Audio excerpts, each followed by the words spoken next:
నేను చాలా సార్లు కడపకు వచ్చాను కానీ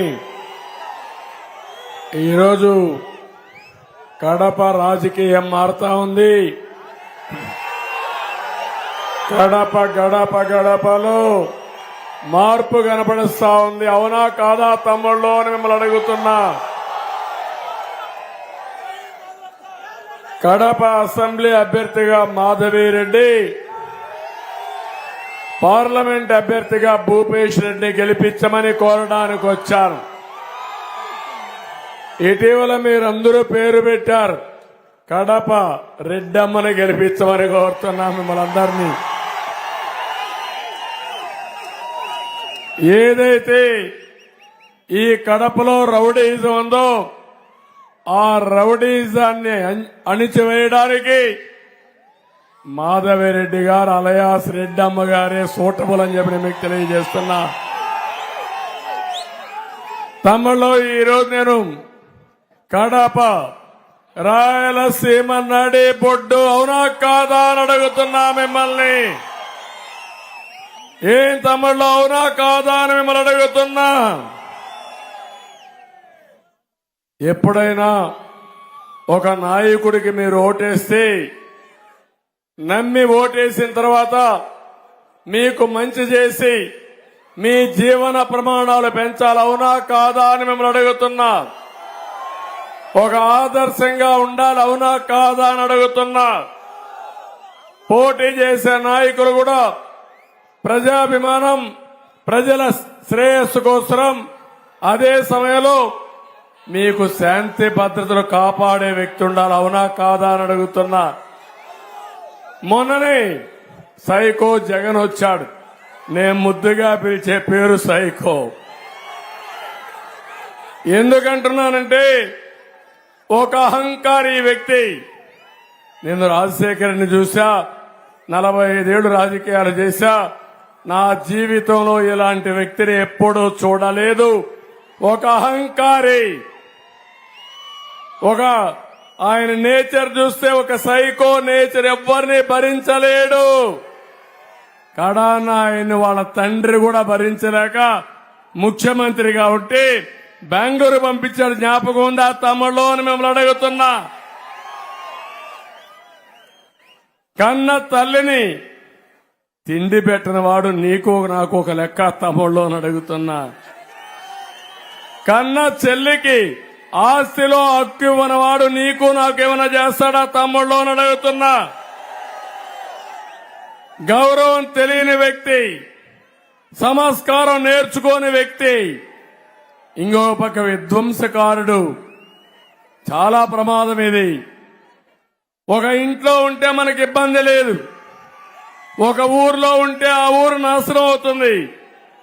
ఒక రాష్ట్రానికి ముఖ్యమంత్రి అయితే ఆ రాష్ట్రం అతలాకుతలం అయిపోతుంది. అదే ఈరోజు జరుగుతా ఉంది, అవునా కాదా అని మిమ్మల్ని అడుగుతున్నా. ఇంకో పక్క ఒక దోపిడీదారుడు, ఒక బందిపోటితనం, మొత్తం సంపదంతా అతనికే కావాలి.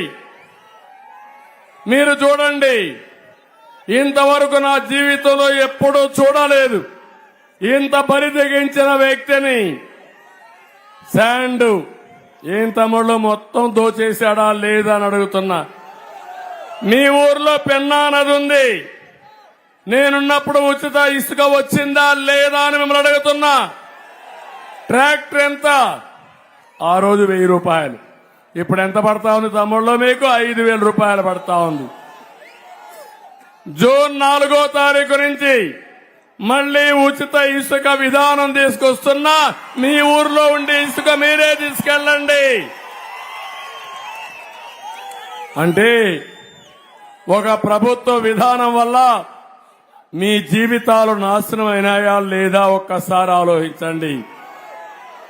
40 లక్షల మంది భవన నిర్మాణ కార్మికులు పొట్టగొట్టిన దుర్మార్గుడు ఈ యొక్క సైకో, ఒక విధ్వంసకారుడు. ఇంకో పక్క అడుగుతున్నా మిమ్మల్ని అందరినీ, తమ్ముళ్ళు ఎప్పుడైనా చరిత్రలో ఇంత భయంకరమైన వ్యక్తి ఎప్పుడూ ఉండడు. నేనున్నప్పుడు కొంతమంది ఇక్కడ కూడా మందు బాబులు ఉన్నారు. పాపం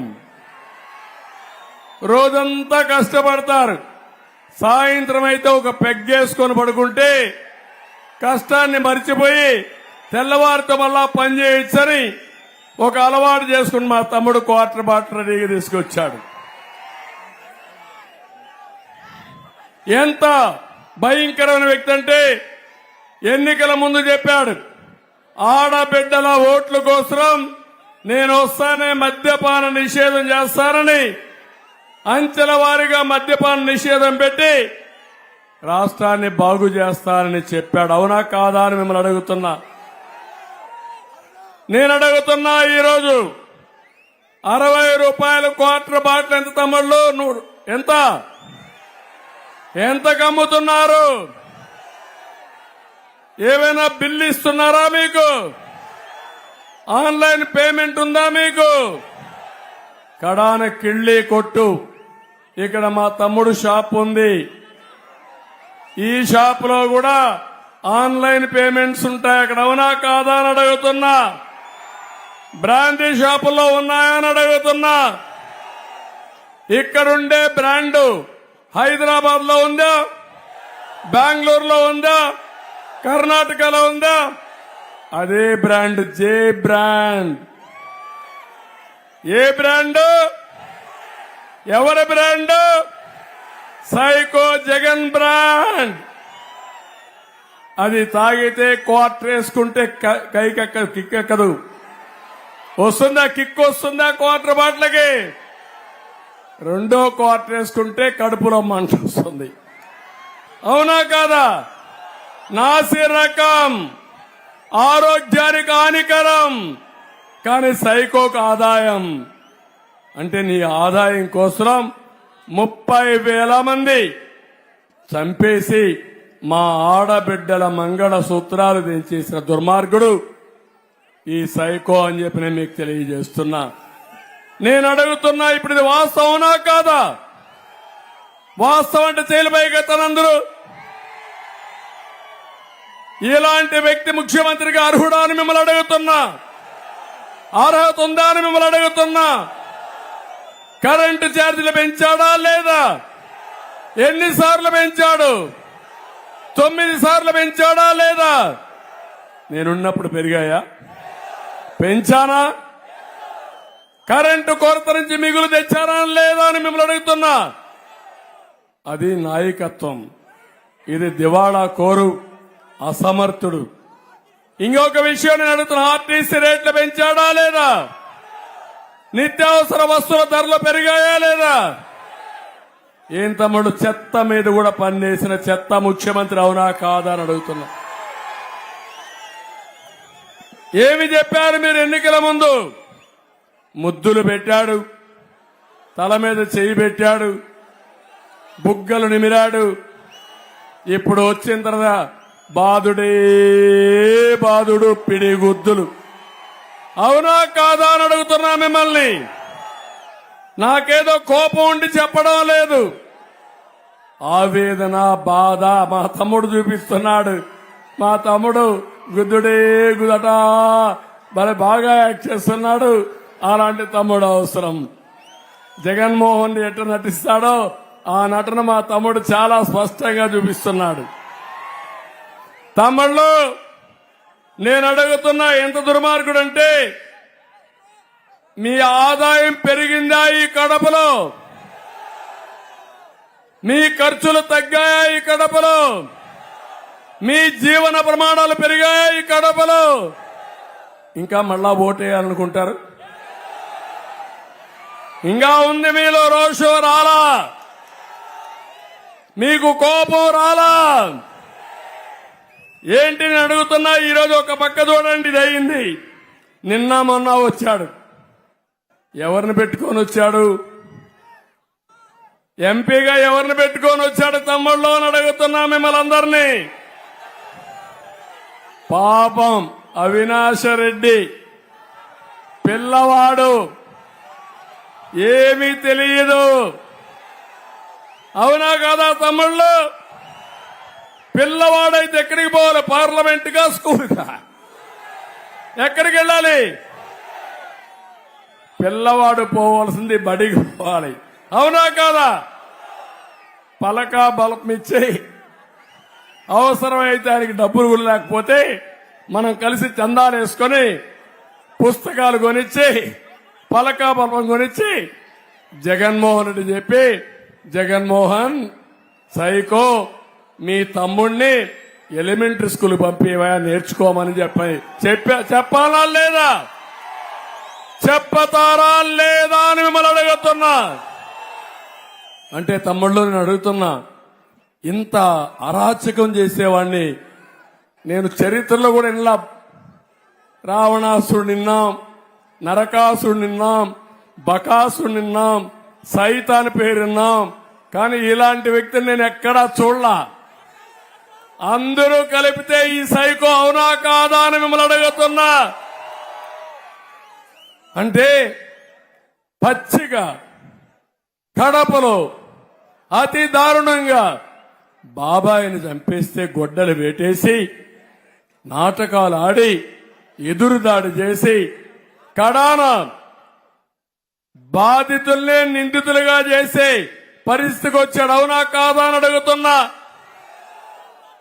తమ్ముళ్ళు నా మీదనే కేసులు పెడితే మీరు ఒక లెక్క అని అడుగుతున్నా మిమ్మల్ని. అంటే ఇప్పటికైనా ఊ కిల్డ్ బాబాయ్ అని అర్థమైందా మీకు? ఊ కిల్డ్ బాబాయ్, ఊ కిల్డ్ బాబాయ్ అర్థమైంటే చేలు పైకెత్తండి. మళ్లీ పొరపాటున కడపలో మీరు ఓటేస్తే మీ ఇంటికి వచ్చేది గొడ్డలే. డౌట్ ఉందా మీకు? డౌట్ ఎవరికి లేదు. నేను ఒకటే చెప్తున్నా, రక్తం రుచి మరిగిన పులిమారిగా అధికార మదంతో ఈ జగన్మోహన్ రెడ్డి అరాచకాలు చేయడానికి ఏమాత్రం వెనుకాడడం లేదు. మన వాళ్ళందరినీ ఒకటే అనుకున్నాడు ఈ అహంకారి. ఆయన ఒక్కడే రారాజు, లేకుంటే నియంత, మనం ఆయన బాలిస్లం. ఆయన వేసే ఎంగిలి మెతుకులు తిని మనం బ్రతకాలనుకునే దుర్మార్గుడు ఈ జగన్మోహన్ రెడ్డి అని చెప్పి నేను మీకు తెలియజేస్తున్నా. నేను అడుగుతున్నా, ఎప్పుడైనా సరే 5 ఏళ్లు పరిపాలించిన ఒక ముఖ్యమంత్రి ఏం చేశానో చెప్పాలి. అవునా కాదా? ఏం చేస్తానో చెప్పాలి. అవునా కాదా? చెప్తున్నాడా? ఇప్పుడు చెప్తున్నాడా? నేను అడుగుతున్నా, ఈ కడప అంటే కడపకు నడిబొడ్డైనటువంటి దేవుని గడపలో అడుగుతున్నా ఈ ముఖ్యమంత్రిని సవాలు విసురుతున్నా. రాయలసీమ స్టీల్ ఫ్యాక్టరీ ఎప్పుడు తెస్తామని అడుగుతున్నా. 2 సార్లు ఫౌండేషన్ వేసావా లేదా? నేను ఫౌండేషన్ వేస్తే మళ్ళా ఫౌండేషన్ వేశాడు. ఏమన్నా ముందుకు గదిలిందా ఒక పని? ఏమన్నా జరిగిందా అని అడుగుతున్నా. తమ్ముళ్ళు నేను అడుగుతున్నా, రాయలసీమలో ఒక్క ఇరిగేషన్ ప్రాజెక్టు ఒక్క అంగుళం కదిలిందా అని మిమ్మల్ని అడుగుతున్నా. 1 ఎకరాకు నీళ్లు ఇచ్చారా అని మిమ్మల్ని అడుగుతున్నా. ఇతను కడప ద్రోహి అవునా కాదా అని మిమ్మల్ని అడుగుతున్నా. రాయలసీమ ద్రోహి అవునా కాదా అని మిమ్మల్ని అడుగుతున్నా. ఇంకా ఓటేస్తారా మీరు? ఇంకా ఉంది మీలో బలహీనత ఉంది. వాళ్ళ తండ్రి వేరు, ఇతను వేరు. వాళ్ళ తండ్రితో నాకు కూడా బాగా పరిచయం, మిత్రుడే. కానీ ఎప్పుడు కూడా అతను రాజకీయాన్ని రాజకీయంగా చూశాడు. ఈ దుర్మార్గుడు ఒక అహంకారంతో రాష్ట్రాన్ని సర్వనాశనం చేయడానికి కంకణం కట్టుకో ముందుకు పోతున్నాడు. ఎట్టి పరిస్థితిలో నేను ఉపేక్షించను. ఒకే విషయం మిమ్మల్ని కోరుతున్నా, 45 ఏళ్లు నన్ను గౌరవించారు మీరు, ఆదరించారు మీరు. ఎవరికి దక్కని గౌరవం దక్కింది. ఈ రోజు నేను ఒకటే చెప్తున్నాను, మళ్లీ ఈ నవ్య ఆంధ్రప్రదేశ్ ని అభివృద్ధి చేసే వరకు వదిలిపెట్టకుండా మీకోసం పనిచేస్తానని చెప్పి మీకు తెలియజేస్తున్నా. ఈ రోజు మీలో కొంతమందికి అనుమానాలు ఉన్నాయి. ఈ రోజు కొంతమంది ఆలోచిస్తున్నారు, ఎందుకు పొత్తులు పెట్టుకున్నారని. ఇక్కడే జన సైనికులు ఉన్నారు. జనసేన మొదటి నుంచి ఒక్కసారి చూడండి. మీరు పవన్ కళ్యాణ్ గారు ఒకటే మాట మాట్లాడారు. రాష్ట్రంలో వ్యతిరేక ఓటు విడిపోవడానికి వీలు లేదు. ప్రజలు గెలవాలి, రాష్ట్రం నిలబడాలి, త్యాగాలకు నేను సిద్ధమని చెప్పిన వ్యక్తి జనసేనాని పవన్ కళ్యాణ్ గారు. అవునా కాదా అని అడుగుతున్నా. నేను జైల్లో ఉన్నప్పుడు ఒక్క నిమిషం ఆలోచించకుండా పొత్తు పెట్టుకుంటామని చెప్పిన వ్యక్తి పవన్ కళ్యాణ్ గారు. ఆయన్ని విశాఖపట్నంలో తిరగనీయకుండా నగర బహిష్కరణ చేసి ఫస్ట్ నేనే వెళ్లి సంఘీభావాన్ని తెలియజేసి, భయపడద్దండి నేను కూడా ఉంటా, తాడో పేడో తేల్చుకుందామని ఆయనకు ధైర్యం చెప్పిన వ్యక్తిని నేను. ఈ సందర్భంలో బీజేపీ కూడా దేశంలో ఉంది. దేశంలో బీజేపీ అధికారం ఉంటే మళ్లీ అధికారంలోకి రాబోయే పార్టీ బీజేపీ. ఇక్కడ ఒక విషయం మీ అందరికీ చెప్పాలి. తెలుగుదేశం పార్టీ ఎప్పుడు కూడా ఒక సెక్యులర్ పార్టీగా మైనారిటీస్ కి రక్షణ కల్పించిన పార్టీ తెలుగుదేశం పార్టీ. 95 2004లో పొత్తుంది, 2014-19లో పొత్తుంది. ఈ రోజు యొక్క సైకో జగన్ 13 లక్షల కోట్ల రూపాయల అప్పులు చేశాడు, అభివృద్ధి ఆపేశాడు, ఆదాయం తగ్గిపోయింది, పింఛన్లు కూడా ఇవ్వలేని పరిస్థితికి వచ్చాం. మళ్లీ నేను ఇవన్నీ చేయాలంటే నాకు అధికారం కోసం కాదు, ఈ పేద ప్రజల కోసం మేమందరం కలిసి పొత్తు పెట్టుకున్నామని చెప్పి కూడా నేను మీకు తెలియజేస్తున్నా. మైనారిటీ సంక్షేమం ఒక్కసారి ఆలోచించండి. 95-96లో హైదరాబాద్ లో ఉర్దూ యూనివర్సిటీ పెట్టిన party Telugu Desam party. Minority finance corporation పెట్టిన పార్టీ తెలుగుదేశం పార్టీ. ఉర్దూ రెండో భాష కింద 13 జిల్లాల్లో పెట్టిన పార్టీ తెలుగుదేశం పార్టీ. హజ్ హౌస్ కట్టి నేరుగా ఫ్లైట్ నేర్పించే ఏర్పాటు చేసిన పార్టీ తెలుగుదేశం పార్టీ. రాష్ట్రం విడిపోయిన తర్వాత మళ్లీ ఉర్దూ యూనివర్సిటీ కర్నూలులో పెట్టిన పార్టీ తెలుగుదేశం పార్టీ. కడపలో హజ్ హౌస్ కట్టి నేరుగా ఇక్కడి నుంచే విమానాలు వేసి మిమ్మల్ని ఏదైతే హజ్ యాత్రకు వెళ్తారో వాళ్లకు నేరుగా ఫ్లైట్ వేయాలని చెప్పి ఆలోచించాం. నేను అడుగుతున్నా, 90% పూర్తి చేశాం. 10% పూర్తి చేయలేంటి అసమర్థ మంత్రి, ఇక్కడ ఒక ఎమ్మెల్యే, ఒక డిప్యూటీ సీఎం కూడా. మళ్లీ చెప్తున్నా, నేను వస్తానే పూర్తి చేసి మళ్లీ ఇక్కడి నుంచి మీరు ఏదైతే హజ్ యాత్రకు పోవాలనో నేరుగా ఫ్లైట్లు ఏర్పాటు చేయడమే కాకుండా 1 లక్ష రూపాయల ఆర్థిక సహాయం చేయడానికి ఎన్నికల మేనిఫెస్టోలో పెట్టాం. మసీదులు కట్టిన పార్టీ తెలుగుదేశం పార్టీ. దుల్హాన్ కట్టిన పార్టీ, దుల్హాన్ ఇచ్చిన పార్టీ తెలుగుదేశం పార్టీ. దుల్హాన్ తీసేసిన వ్యక్తి అవునా కాదా?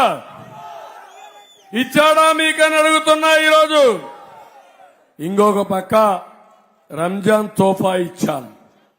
ఇప్పుడు వచ్చిందాను మిమ్మల్ని అడుగుతున్నాను, మీ పిల్లల్ని విదేశ విద్య కింద 10 లక్షలు 15 లక్షలు ఇచ్చి ప్రపంచంలో అన్ని యూనివర్సిటీ పంపించిన పార్టీ తెలుగుదేశం పార్టీ. ఉందా ఇప్పుడు? ఏ కార్యక్రమాల్లో అవునా కాదా అని అడుగుతున్నా. ఇప్పుడు మాట్లాడుతున్నాడు మళ్లీ నక్క జిత్తుల వ్యక్తి ఈ సైకో జగన్. మాయల్ పకీరే ఈయన కంటే కూడా తక్కువ ఓసారి అనిపిస్తుంది. నిమిషానికి మాట మార్చేస్తాడు. 14-19లో 4% రిజర్వేషన్లు నేనే కాపాడా, మంచి అడ్వకేట్లు పెట్టా, ఫైట్ చేశా, సుప్రీంకోర్టులో ఉంది. మళ్ళా మీకు హామీ ఇస్తున్నా, తప్పకుండా మీ రిజర్వేషన్ నిలబెట్టే విధంగా అన్ని విధాలా మీకు పోరాటం చేస్తాం, అండగా ఉంటానని మా మైనారిటీ సోదరులకు హామీ ఇస్తున్నా. ఇదే కాదు, ఇప్పుడు సిఏఏ ఉంది, ఎన్ఆర్సీ ఉంది. పార్లమెంట్లో ఎవరు సపోర్ట్ చేశారు తమ్ముళ్ళు? వైఎస్ఆర్ కాంగ్రెస్ అవునా కాదా అని మిమ్మల్ని అడుగుతున్నా. ఢిల్లీలో సపోర్ట్ చేసి గల్లీలో వచ్చి నాటకాలు అడితే ఈ నాటకాల రాయుడిని సహిస్తారా మీరు అడుగుతున్నా.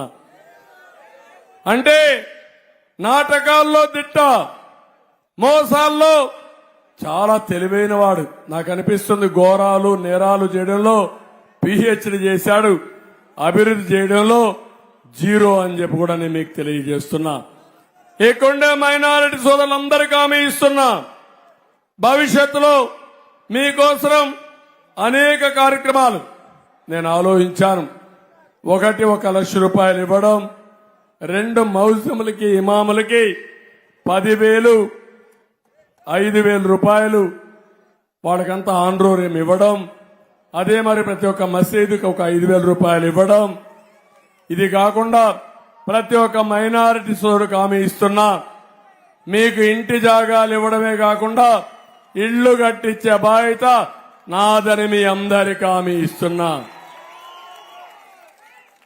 ఇలాంటి మళ్ళా విదేశ విద్య తీసుకొస్తా, దుల్హాన్ తీసుకొస్తా, రంజాన్ తోఫా తీసుకొస్తా, 100 భాషల కోసం కార్పొరేషన్ పెట్టి 100 కోట్ల రూపాయలు నిధులు ఇస్తా. ఇది కాకుండా 5 లక్షల రూపాయలు ఫైనాన్స్ కార్పొరేషన్ ద్వారా వడ్డీ లేని రుణాలు ఇచ్చే బాధ్యత నాదని మా మైనారిటీ సోదరులకు అందరికీ తెలియజేస్తున్నా.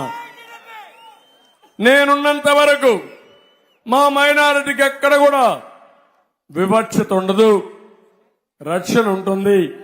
అది నా బాధ్యత, అది మా పార్టీ యొక్క సిద్ధాంతం అని చెప్పి కూడా నేను మీకు తెలియజేస్తున్నా. అందుకే ఈరోజు బీజేపీతో తెలుగుదేశం జనసేన కూటమి పెట్టుకున్నామంటే ఇది ప్రజల కొరకు ఏర్పాటు చేసిన కూటమి. ఒకరు ఎక్కువ ఒకరు తక్కువ కాదు, అందరం త్యాగాలు చేశాం. మా ఆలోచన ఒకటి, ఈ రాష్ట్రాన్ని కాపాడుకోవాలి. నేనే హైదరాబాద్ ని అభివృద్ధి చేశాను, జ్ఞాపకం తమ్ముళ్ళు మిమ్మల్ని అడుగుతున్నా. ఈ రోజు హైదరాబాద్ నెంబర్ 1 గా ఉంది, అవునా కాదా అని మిమ్మల్ని అడుగుతున్నా. కానీ ఆంధ్రప్రదేశ్ మాత్రం అనాథ అయిపోయింది. ఈ రోజు మీరు చూడండి, సౌత్ కొరియా నార్త్ కొరియా ఉంది. హైదరాబాద్ సౌత్ కొరియా అయిపోయి ఆంధ్రప్రదేశ్ నార్త్ కొరియా మారిగా అవుతుంది. ఇలాంటి వాడు ఉంటే అక్కడ ఒక ఆయన ఉన్నాడు కిమ్ అని. ఎవరైనా ఉంటే మీ బంధువులు చనిపోయి నువ్వు వేడిస్తే మిమ్మల్ని కొడతారు. పెళ్లి చేసుకొని నువ్వు ఆనందంగా ఉంటే మళ్ళా వచ్చి పోలీసులు కొడతారు. ఎవడు కూడా ఆనందంగా ఉండడానికి వీలు లేదు, కష్టం ఉంటే ఆడడానికి వీలు లేదు. అలాంటి దుర్మార్గుడే అహంకారి ఈ సైకో, అవునా కాదా అని మిమ్మల్ని అడుగుతున్నా.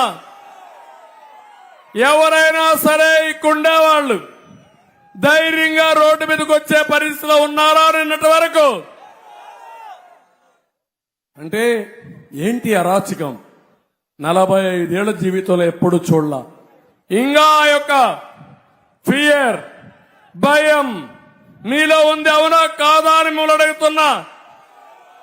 ఇప్పుడు ఎన్నికల కమిషన్ వచ్చింది, ఏమీ చేయలేడు, పీకలేడు, ఇంటికి పోతున్నాడు. ఇప్పుడు మనిషికి ఒక రాయి ఎత్తుకొని రెడీగా ఉండాలి. ఆ రాయే మీ ఓటు. మనం గులకరాయి ఎక్కర్లా, కానీ గులకరాయి డ్రామా పాపం మా తమ్ముళ్ళందరికీ దెబ్బ తగిలింది. ఎవరేసారో తెలియదు గులకరాయి ఇక్కడ. పాపం గులకరాయి కనపడదు, దెబ్బ మాత్రం తగులుతుంది. అదే మాయా. మొన్న చూశారు మీరు, కోడి కత్తితో నేను హత్య చేయడానికి పోయానంట ఎయిర్పోర్ట్ లో. ఇప్పుడు గులకరాయితో నేను హత్యా ప్రయత్నం చేశానంట. ఇంకో పక్క గొడ్డలతో చంపేసి నారాసుర రక్త చరిత్రను రాసిన మీరు నీతి నిజాయితీ పద్ధతి ఉందా అని అడుగుతున్నా. మీరందరూ ఒకటి చూడండి. రాజశేఖర రెడ్డి గారు చనిపోయారు, మేము బాధపడ్డాం. ఒక మిత్రుడిని కోల్పోయామని బాధపడ్డాం. కానీ ఈ సైకో మాత్రం అందరిని రమ్మని సంతకాలు పెట్టమన్నాడు. ఎందుకో ముఖ్యమంత్రి అయిపోవాలని. తండ్రి శవాన్ని పూడ్చక మునిపే, అంత్యక్రియలు చేయక మునిపే ముఖ్యమంత్రి కావాలని సంతకాలు పెట్టిన వ్యక్తి ఇప్పుడు నీతులు మాట్లాడుతున్నాడు. ఆ రోజు రిలయన్స్ అధినేత వీళ్ళ తండ్రిని చంపించాడని రిలయన్స్ షాపుల పైన దాడి చేశాడు. జ్ఞాపకం ఉందా తమ్ముళ్ళు అని అడుగుతున్నా. మళ్ళా రిలయన్స్ అధినేత మనిషికి ఎంపీ రాజ్యసభ ఇచ్చాడు, దోస్తీ చేశాడు. జ్ఞాపకం ఉందా అని అడుగుతున్నా. జ్ఞాపకం ఉందా మీకు? తండ్రి మీద ప్రేమ ఇది కాదు, అధికారం డబ్బుల పైన ప్రేమ. కపట నాటకాలు అవునా కాదా అని అడుగుతున్నా. నిన్న మొన్న అంటున్నాడు నేనేదో ఆయన పైన దాడి చేపిస్తానంట. నాకు ఇదే పని తమ్ముళ్ళు. ఎప్పుడైనా సరే నా జీవితంలో నేర చరిత్ర ఉందా అని మిమ్మల్ని అడుగుతున్నా. నీ జీవితం మొత్తం నేరాలే అవునా కాదా అని మిమ్మల్ని అడుగుతున్నా. నేరాలు చేస్తాడు, ఘోరాలు చేస్తాడు, ఎదుటి వాళ్ళ పైన పెట్టి తప్పించుకోవాలని ప్రయత్నం చేస్తున్నాడు. నేను పోలీసుగా ఉంటా, నేరాలు చేసిన వాడిని తుంగలోనే దొక్కేస్తానని చెప్పి మీ అందరికీ విజ్ఞప్తి చేస్తున్నా. మొహమాటం ఏమీ లేదు దీంట్లో. రాష్ట్రం కోసం పటిష్టంగా ఉంటాం. మీకోసం నేను ఇవన్నీ చేయడానికి సిద్ధంగా ఉన్నానని కూడా మీ అందరికీ హామీ ఇస్తున్నా. తమిళలో ఈయన నవరత్నాలు అంటున్నాడు. ఆ నవరత్నాలు ఏంటో తెలుసా? నవరత్నాల్లో ఒక రత్నం ఇసుక మాఫియా, రెండో రత్నం మద్యం మాఫియా, మూడో రత్నం భూ మాఫియా, నాలుగో రత్నం మైనింగ్ మాఫియా, ఐదో రత్నం హత్యా రాజకీయాలు, ఆరో రత్నం ప్రజల ఆస్తులు కబ్జా. అదే రేపు వస్తా ఉంది జగన్ ల్యాండ్ గ్రాబింగ్ యాక్ట్. మీ భూమి మీద కన్నేశాడు. మళ్ళీ గెలిస్తే నీ భూమి నీది కాదు తమ్ముళ్ళు, ఆశదులుకోండి. ఏడో రత్నం ప్రభుత్వ టెర్రరిజం సెటిల్మెంట్స్. ఎనిమిదో రత్నం దాడులు కేసులు. తొమ్మిదవ రత్నం శవ రాజకీయాలు, డ్రామాలు, గులకరాల నాటకాలు. అవునా కాదా? ఇవి ఈయన రత్నాలు అవునా కాదా? అలాంటి వ్యక్తి మీకు కావాలా అని మిమ్మల్ని అడుగుతున్నా ఇప్పుడు. అందుకే ఏమీ చెప్పుకోలేక ఇష్టానుసారంగా ఇప్పుడు ఈరోజు మాట్లాడుతున్నాడు. ఆయన భూమి ఇస్తాడంట, భూమిని కొట్టేయడంట. నేను అడుగుతున్నా, ఇడుపలపాయలో 360 ఎకరాలు కొట్టేసింది నువ్వే కదా అని అడుగుతున్నా. మీ కుటుంబం అవునా కాదా అని అడుగుతున్నా. ఇంకో పక్క మీరు ఒకసారి చూస్తే అనంతపూర్ లేపాక్షిలో 10,000 ఎకరాలకు టెండర్ పెట్టాడు. గుంటూరులో వ్యాన్పెక్ సిటీ 28,000 ఎకరాలకు టెండర్ పెట్టాడు. కడపలో బ్రహ్మణి స్టీల్స్ పేరుతో 10,000 ఎకరాలు టెండర్ పెట్టే పరిస్థితికి వచ్చాడు. ఇంకా శ్రీరంగ నీతులు మాట్లాడుతున్నాడు. పాపం నోట్లో ఏలు పెడితే కూడా కొరకడంట, అంత మంచోడంట. ఆ మంచోడు మనకు అవసరమా తమ్ముళ్ళు అని మిమ్మల్ని అడుగుతున్నా. ఇలాంటి అబద్దాల కోరు మీకు అవసరమా అని మిమ్మల్ని అడుగుతున్నాను. భూమి మీది, బొమ్మ ఎవరిది? బొమ్మ ఎవరిది? భూమి మీద అవునా కాదా? వాళ్ళ తాత ఇచ్చాడా? వాళ్ళ నాన్న ఇచ్చాడా?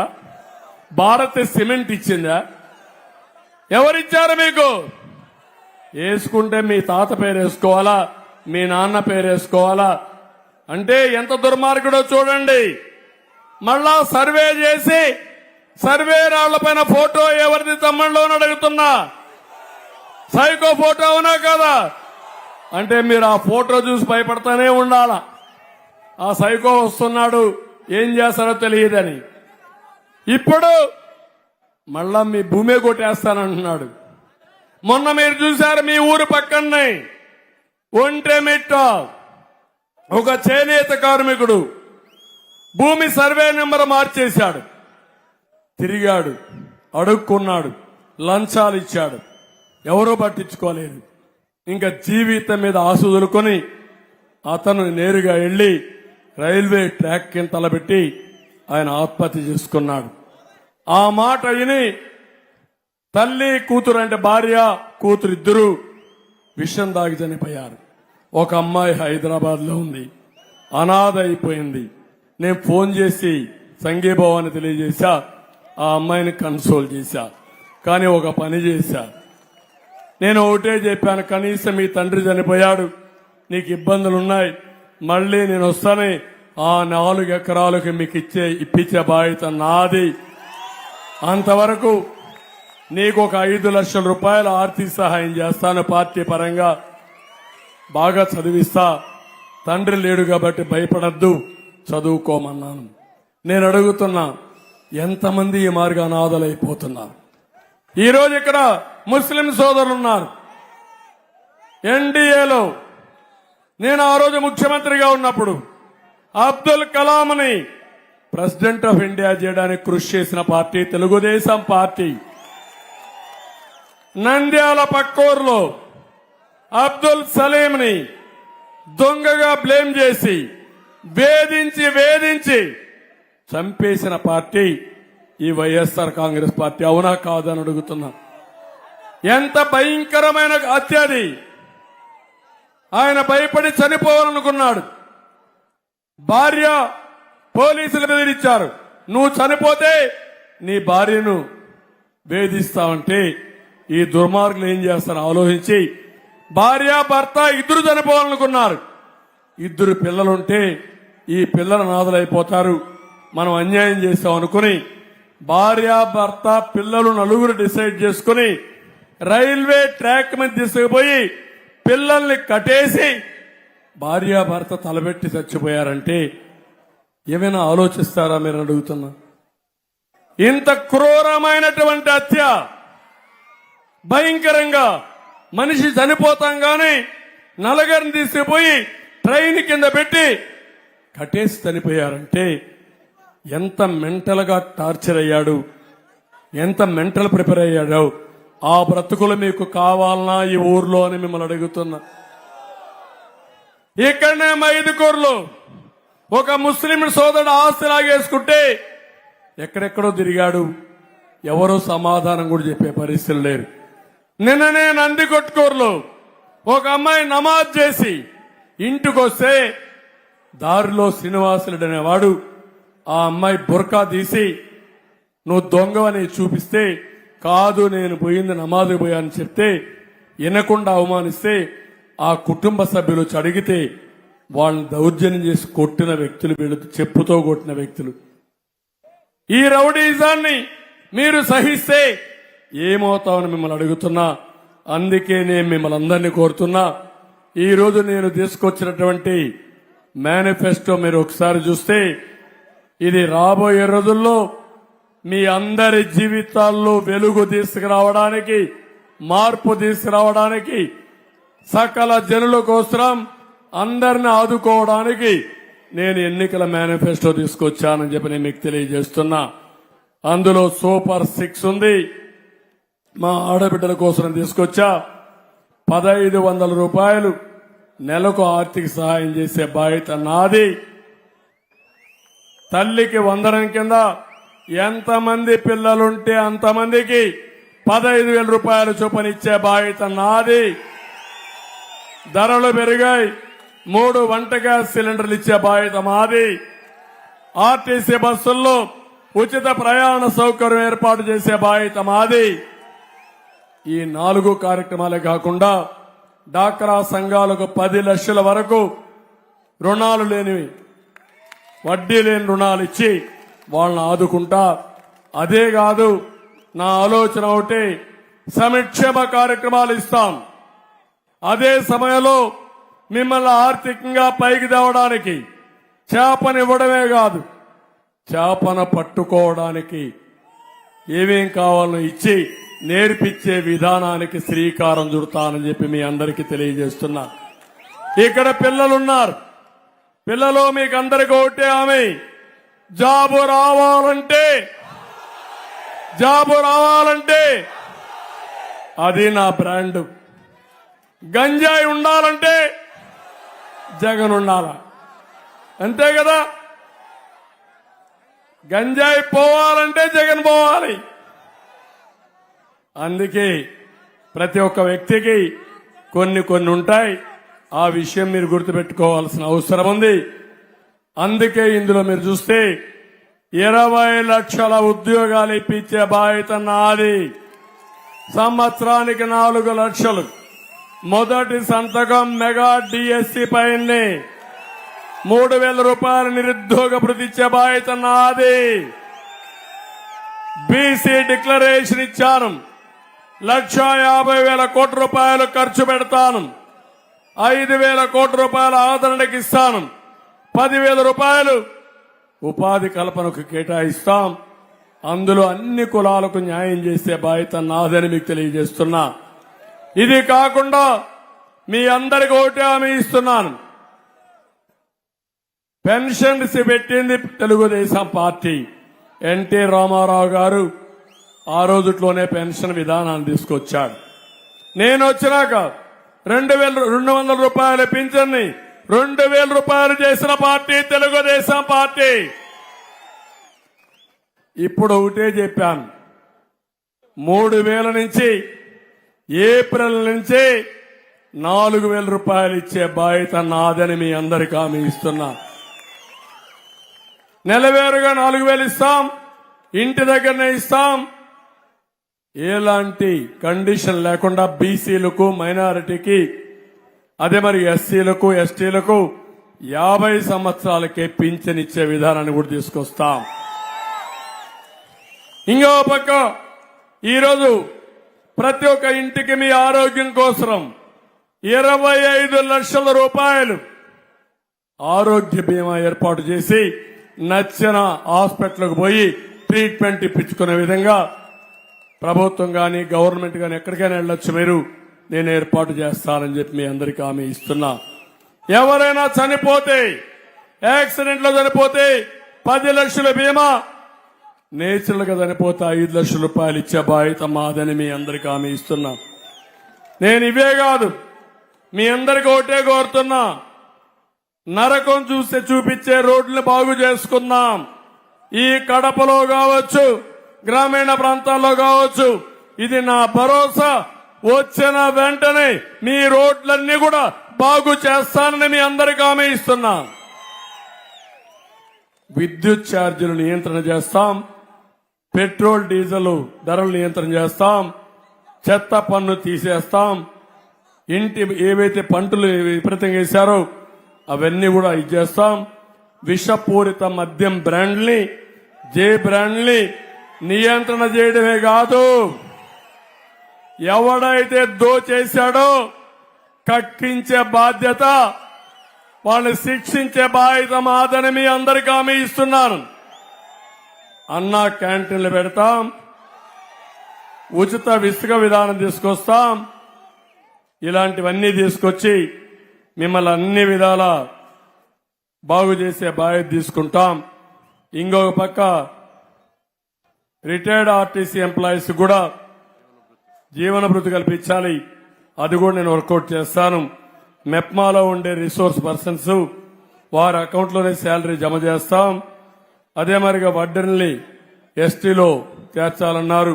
తప్పకుండా అదే కాకుండా కొన్ని డిమాండ్స్ ఉన్నాయి, అవి నెరవేరుస్తామని చెప్పి తెలియజేసుకుంటూ, ఈరోజు గ్రేటర్ రాయలసీమలోనే కాకుండా ఒక్కటి ఆలోచించండి మీరు. సామాజిక న్యాయమని మాట్లాడుతున్నాడు ఈ సైకో. ఈ రాయలసీమలో ఒక్క బలిజాకి ఇచ్చాడా తమ్ముళ్ళు అని అడుగుతున్నా.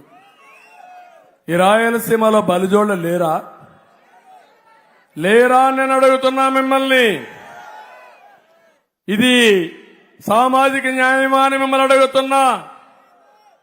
నేను ఇక్కడ ముస్లిం సోదరుడికి ఇచ్చాను నంద్యాలలో, ఇక్కడ భూపేష్ రెడ్డి, అదే మారిగా మాధవలతకి ఇద్దరికి ఇచ్చాం. అదే సమయంలో పక్కన రాజంపేట నేను ఇచ్చింది బాలసుబ్రహ్మణ్యానికి ఇచ్చా, బలిజాకి ఇచ్చా. తిరుపతి మిత్రపక్షం జనసేన శ్రీనివాస్కి ఇచ్చామని చెప్పి నేను మీకు తెలియజేస్తున్నా. పక్కన అనంతపూర్లో కర్నూలులో బీసీలకు ఇచ్చాం. అది సామాజిక న్యాయం. చెప్పేది ఒకటి, చేసేది ఒకటి. వీళ్ళ సామాజిక న్యాయం చూస్తే నేతి బీరకాయలో నెయ్యి ఎంత ఉంటుందో ఈ సామాజిక న్యాయంలో న్యాయం అంతే ఉంటుందని మీకు తెలియజేస్తున్నా. సమాధానం చెప్పే ధైర్యం కూడా వీళ్ళకలేదు. ఇంకో పక్క ఒక విషయం మీరు గుర్తుపెట్టుకోండి. ఓటేసేటప్పుడు ఇప్పుడు వాళ్ళ చెల్లి వచ్చింది, జగనన్న బాణం రివర్స్ అయింది. అవునా కాదా? ఇది వాళ్ళ ఇంటి దగ్గర అవునా కాదా అని అడుగుతున్నా మిమ్మల్ని. చెల్లికి తండ్రి ఆస్తిలో వాటా ఇవ్వకపోతే అది కూడా ఎన్టీ రామారావు గారు ఇచ్చిన ఆస్తిలో హక్కు. అది ఇవ్వకపోతే ఆవిడ కోపం వచ్చి, రెండోది బాబాయిని చంపేశాడు కాబట్టి అది కూడా యాడ్ అయి ఈ రెండు కలిపి వాళ్ళు ఇంట్లో పడుకొని కొట్లాడుకోవచ్చు, కానీ మనకు పడే ఓట్లు డివైడ్ చేయాలనుకోవడం కరెక్ట్ కాదు. అవునా కాదా అని అడుగుతున్నా. అందుకే మీ బాధ్యత. భూపేష్ రెడ్డి యంగ్స్టర్, ఒక బుల్లెట్ లాగా దూసుకెళ్లే వ్యక్తి, నీతి నిజాయితీకి మారు పేరు. అలాంటి వ్యక్తి ఈ వయసులో ఎమ్మెల్యే అయితే, ఎంపీ అయితే, నేను కూడా ఆయనకు అన్యాయం జరిగింది. అక్కడ వాళ్ళ చిన్నాన్న ఎమ్మెల్యేకి ఇవ్వాల్సి వచ్చింది అలయన్స్ లో. అందుకే ఆలోచించా, న్యాయం చేయాలనే ఉద్దేశంతోనే భూపేష్ రెడ్డిని ఈ కడప పార్లమెంటుకు ఎంపీగా పెట్టామని చెప్పి నేను మీకు తెలియజేస్తున్నా. అవినాష్ రెడ్డికి భూపేష్ రెడ్డికి ఒక్కసారి పోలిక చేయండి. గొడ్డలు పెట్టుకొని తిరిగే వ్యక్తి అతను, హత్యలు చేసే వ్యక్తి అతను. మా తమ్ముడు చెప్తున్న నక్కకు నాగలోకానికి ఎంత తేడా ఉందో అంత తేడా ఉందని. వాస్తవం.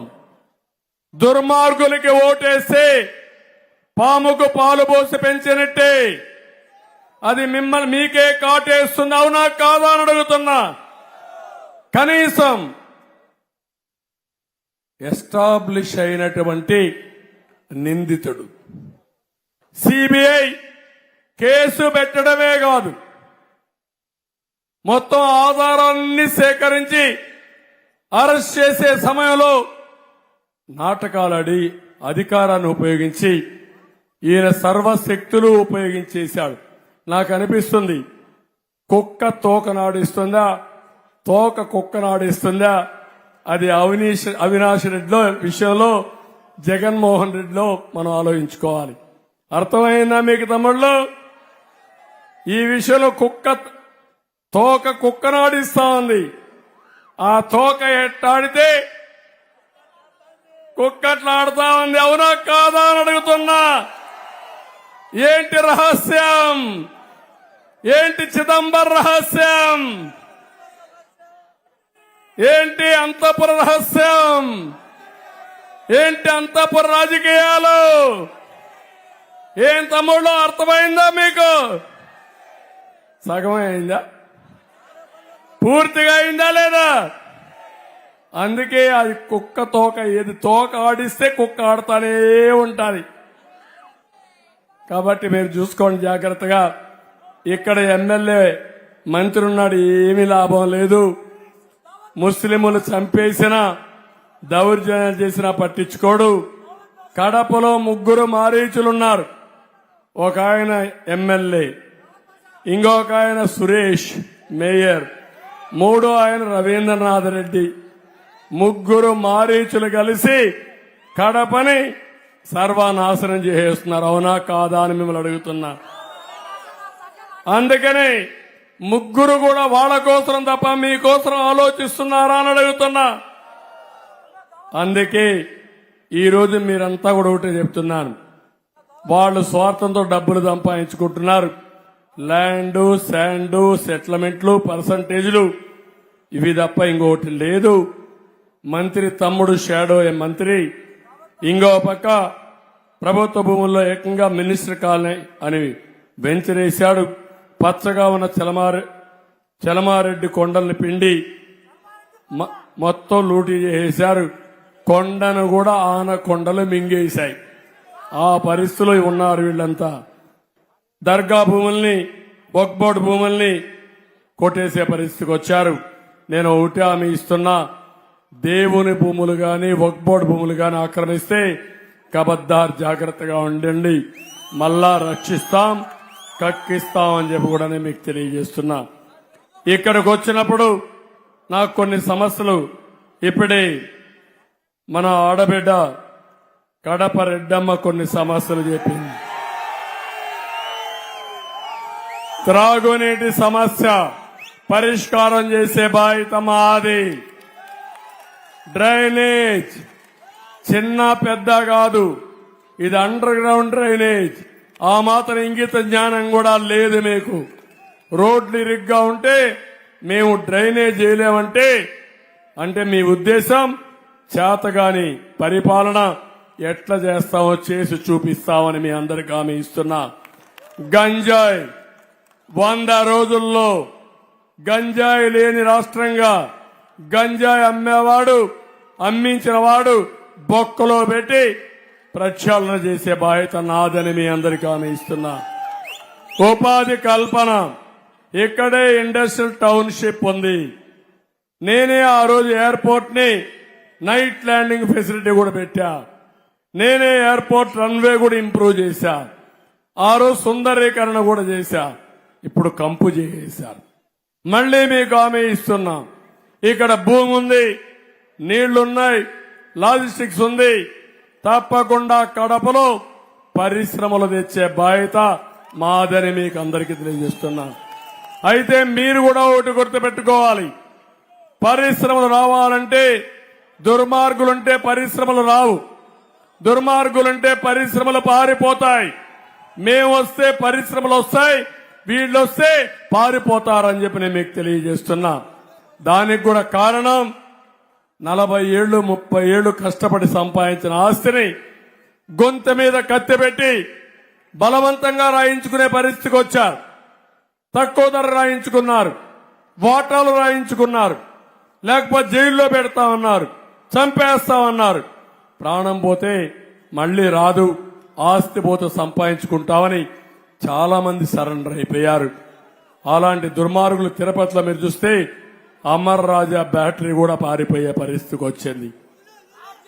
కాబట్టి లూలు వెళ్లిపోయే పరిస్థితికి వచ్చింది. 1-2గా చాలా ఇండస్ట్రీస్ పారిపోయినాయి. రిమ్స్ ని నేను ఒకటే మీకు హామీ ఇస్తున్నా, రిమ్స్ ని మళ్లీ ఒక అంతర్జాతీయ సంస్థలో నిమ్స్ తో సమానంగా చేయడానికి ఏమేం చేయాలనో అన్ని చేస్తామని చెప్పి నేను మీకు తెలియజేస్తున్నా. లా అండ్ ఆర్డర్ కాపాడతా. నేనే రాయలసీమలో ముఠాలో అణిచివేసిన వ్యక్తిని నేనే, గుర్తుపెట్టుకోండి మీరంతా. అంతపురం రాయలసీమ అంతా ముఠాలుండేటివి. ఒకటే ఆలోచించాను, తన మన భేదం లేకుండా ఎవరు ముఠాల్లో ఉన్నా వాళ్ళందరిపైన ఫర్మ్ గా యాక్షన్ తీసుకుని ముఠాలు పూర్తిగా నిర్మూలించిన పార్టీ తెలుగుదేశం పార్టీ. రౌడేజాన్ని అణిచివేసిన పార్టీ తెలుగుదేశం పార్టీ. శాంతి మత సామరస్యాన్ని కాపాడిన పార్టీ తెలుగుదేశం పార్టీ. ఇప్పుడు హామీ ఇస్తున్నా, మళ్లీ రాబోయే రోజుల్లో రాజకీయ రౌడీల్ని తొంగలో తొక్కేస్తారని మరొకసారి మీ అందరికీ హామీ ఇస్తున్నా. హౌసింగ్ టిట్కో ఇళ్లు మీకు ఇస్తా, ప్రతి ఒక్కరికి ఇంటి జాగా ఇస్తా, ఇండ్లు కట్టిస్తాం, ప్రతి ఒక్కరికి ఇళ్లు కట్టించే బాధ్యత నాదని మీకు తెలియజేస్తున్నా. బుగ్గ వంక దీన్ని తొందరగా ఈ ప్రాంతాన్ని సుందరీకరించాలి, బండ్స్ కూడా రిపేర్ చేయాలి, ఎన్క్రోచ్మెంట్స్ ఉన్నాయి అవన్నీ కూడా తీసేయాలి, తప్పకుండా చేస్తామని తెలియజేసుకుంటూ పాత కడప చెరువు ట్యాంక్ బండి చేస్తామన్నారు. ట్యాంక్ బండి అయిందా తమ్ముళ్ళు అడుగుతున్నా. మళ్ళీ అది కూడా ట్యాంక్ బండి వారిగా చేసే బాధ్యత మాది. ముస్లిం సోదరులకు ఎట్లయితే హామీ ఇచ్చారో హిందూ సోదరులకు కూడా హామీ ఇస్తున్నా. హిందూ దేవాలయాల రక్షణ మా బాధ్యత. ఇక్కడే తొలి గడప దేవుని గడప అయినటువంటి వెంకటేశ్వర స్వామి దేవాలయాన్ని అభివృద్ధి చేస్తాం. ఒంటిమిట్ట అభివృద్ధి చేశాం. ఈసారి వస్తానే ఇక్కడుండి తొలి గడప దేవుని గడప అభివృద్ధి చేసి వెంకటేశ్వర స్వామిని అభివృద్ధి చేసే బాధ్యత తీసుకుని టూరిజాన్ని కూడా అభివృద్ధి చేస్తామని మీకు తెలియజేసుకుంటూ, మిమ్మల్ని చూస్తే ఇక్కడే ఉండిపోవాలనిపిస్తుంది కానీ నాకు కూడా గొంతు కూడా పోతా ఉంది. ఎక్కువగా అరిసి నేను చెప్పాల్సినంతా చెప్పాను. మీకు విన్నారా మీరు? అర్థమైందా మీకు? అర్థమైతే ఏం చేయాలి?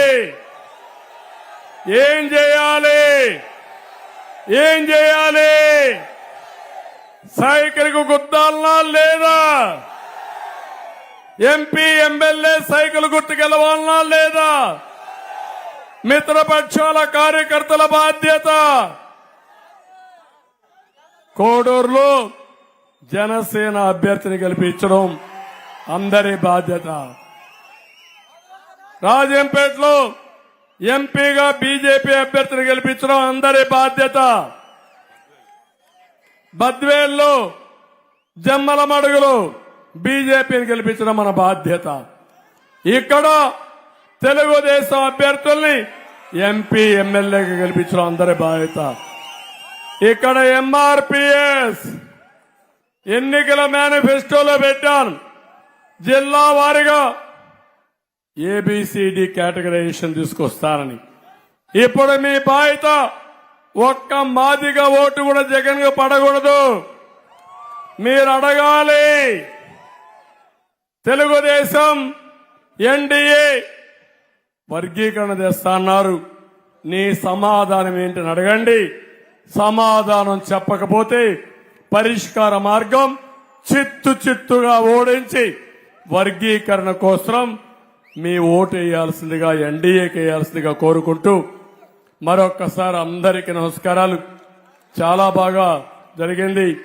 ఈ మీటింగ్ జయప్రదం చేసిన మిమ్మల్ని అందరినీ మనస్ఫూర్తిగా అభినందిస్తూ అందరికీ నమస్కారం చెప్తూ, ఇప్పుడే గోవర్ధన్ రెడ్డి గారు ఒక 5 లక్షల రూపాయలు పార్టీకి విరాళంగా ఇచ్చాడు. చాలా సంతోషం. వారిని మనస్ఫూర్తిగా అభినందిస్తున్నా. మీరు కూడా ఓటు, దానికి కావాల్సిన ఆర్థిక సహాయం కూడా చేయాలి. ఇప్పుడు మా భూపేష్ రెడ్డి ఉన్నాడు. ఆయన దగ్గర ఏం డబ్బులు లేవు. ఆయన బండి నడపాలంటే మీరు కూడా ముందుకు రావాలి. మీరు కష్టాల్లో ఉన్నారు. మీ ఆదాయం లేదు. వ్యాపారాలు పోయినాయి. చిన్న వ్యాపారాలు పోయినాయి. రైతులు దెబ్బతిన్నారు. ఉద్యోగస్తుల జీతాలు రావడం లేదు. అన్ని ఇబ్బందులున్నాయి. మళ్ళీ అన్ని కూడా మనం సెట్ చేద్దాం. మీకు మనోనిబ్బరం కావాలి. మనో సంకల్పం ఉండాలి. అందరి మాట ఒకటే, ఈ రాష్ట్రాన్ని కాపాడుకుందాం. మన పిల్లల భవిష్యత్తుని చూద్దాం. మీరందరూ కూడా మరొక్కసారి 10 రోజులు మీరు కష్టపడండి. 5 ఏళ్లు మీకోసం మేము కష్టపడతామని మరొక్కసారి హామీ ఇస్తూ, రేపటి నుంచి నాకు గ్రాఫ్ కనపడాలి. ఈ కడపలో కడప రెడ్డమ్మ గ్రాఫ్ పెరగాలి. ఎంపీగా భూపేష్ రెడ్డి గ్రాఫ్ పెరగాలి. అది పెరగకపోతే ఇంకా మీలో ఏదో ఒక బలహీనత ఉన్నట్టు అవుతుంది. మీ భవిష్యత్తు కోసం నేను చెప్పేది. అందుకే అందరం కలిసి ముందుకు పోవడం కోసం కడపను అభివృద్ధి చేసుకుందాం. రాయలసీమను అభివృద్ధి చేద్దాం. ఈ రాష్ట్రాన్ని అభివృద్ధి చేసుకుంటా అని చెప్పి కోరుకుంటూ అందరికీ నమస్కారాలు. జై హింద్, జై తెలుగుదేశం, జై జనసేన, జై బీజేపీ.